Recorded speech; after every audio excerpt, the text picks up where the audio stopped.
Hi, my name's Jonathan, and this is Looking Up. You ever heard the phrase, pick your battle, choose your battles, like when to engage, when not to engage? That's pretty sound advice, you know what I mean? And in life, we need to know when we should engage and not engage. But there's another time when we still want to engage, but not on our terms. That we're not choosing the fight, we're not choosing the battle. We're just doing what we're supposed to be doing and letting God take care of the rest.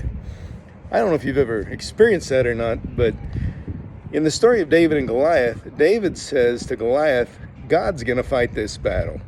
It's his battle. He owns it.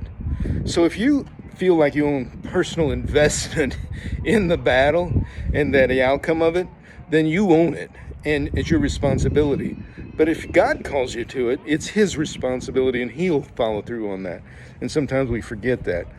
And I don't want you to forget that, because when you do, all of a sudden you feel like you're alone in the battle. Why didn't God do anything? What's wrong with me? Don't I have enough faith? Don't I know how to trust enough? Did I pray wrong? Do I not know God's will? Is there some secret sin in my life that's causing this? We get all this mindset going that says, well, why didn't we win? We know we're on God's side. What's going on? In the story of David and Goliath, we know that David wins because we know the end of the story. But at the time it was done, it was not a foregone conclusion according to everybody but David. You see, when you're fighting with God and the things he asks you to do, he's going to bring you to what he wants to have happen. Sometimes we call this trusting him with the outcome. Not investing in the outcome, but investing in the process and doing what your part is and letting God do his part. It's called trusting the process. And when we do that, we let God do what God does, and we do what we do in response or in relationship with him. His will gets done, his purpose is accomplished, and he brings the victory that he wants.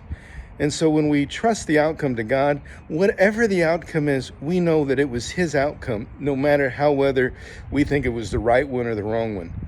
And why do I say this? Because sometimes in life we pray for something, or we seek an answer and we think God's in it, and it goes another way than what we really wanted. And we get all disappointed and think we messed up, God doesn't care about us, God isn't real. And all these places we go for some reason, when God doesn't ever say this is going to happen. God always says, follow the passion that I've given you in your heart, do what I've asked you to do, and trust that I'm going to bring you to the place where I need you to be. Even if it's not at the moment, even if it's long term that you can't see right now, I'll do it. So today, take a deep breath. Remember, the outcome is in God's hands. Follow him, listen to what he says, and do the thing you know you're supposed to be doing right now. Don't follow another course. Don't choose another battle. The battle's not yours. It belongs to the Lord.